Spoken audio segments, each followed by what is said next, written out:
मोठा धर्म या जगात नाही, म्हणून इथं माणुसकीबद्दल बोलले आहे. हा धर्म जर आचरणात आणला तर प्राणीमात्रास इच्छाप्रमाणे सगळे काही मिळेल. वर्षात सकळ मंगळी ईश्वरनिष्ठांची मांदी आळी. मोठा धर्म या जगात नाही, म्हणून इथं माणुसकीबद्दल बोलले आहे. हा धर्म जर आचरणात आणला तर प्राणीमात्रास इच्छाप्रमाणे सगळे काही मिळेल.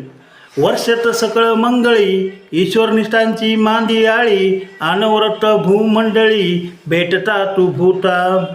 या विश्वामध्ये ईश्वरनिष्ठा मानवाची सदैव उत्पत्ती होत राहो. सध्या नश्वर गोष्टीवर प्रेम असणारी प्रवृत्ती वाढत आहे.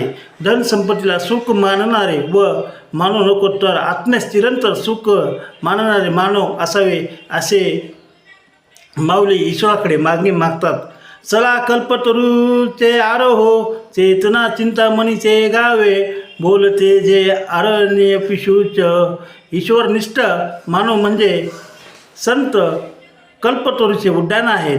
संत जेथे राहतात तेथे चिंतामणीचे गाव आहे. त्यांची वाणी जणू अमृत समृद्धासारखी आहे. जर ईश्वरनिष्ठांच्या मानवाची संगत ठेवली तर आपल्याला काहीच कमी पडणार नाही, असे ह्या ओवीचा अर्थ आहे.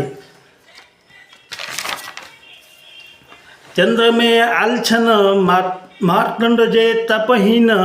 तेही सर्व ही सदा सज्जन सोयरू होतो. जो मनुष्य चारित्र कोणताही डाग नसलेला चंद्रच आहे. अंधारामध्ये सुद्धा दुसऱ्याला साथ देणारा असतो. रागीट स्वभाव नसलेला ज्ञानरूपी प्रकाशात सूर्य आहे. असे व्यक्तीला सदैव सज्जन लोकांची साथ लाभते व त्यांचे सोयरेही अवघे त्यांच्यासारखेच मिळतात. किंबहुना सर्व सुखी पूर्ण होईन ती लोकी. भजी जो आदी पुरखी अखंडित. ह्या विश्वामध्ये त्रिलोकातील लोक सुखी हो, अखंड आदी पुरुषांची भक्ती करीत राहो. असे पाचा सर्व सुख मिळेल. नंतर भगवंताकडे लोकांची इच्छा होईल आणि तसे होण्याची मागणी माऊली ईश्वराकडे करत आहेत. आणि ग्रंथ पैजी विशेषी येथे दृष्टा विजयी होईजी.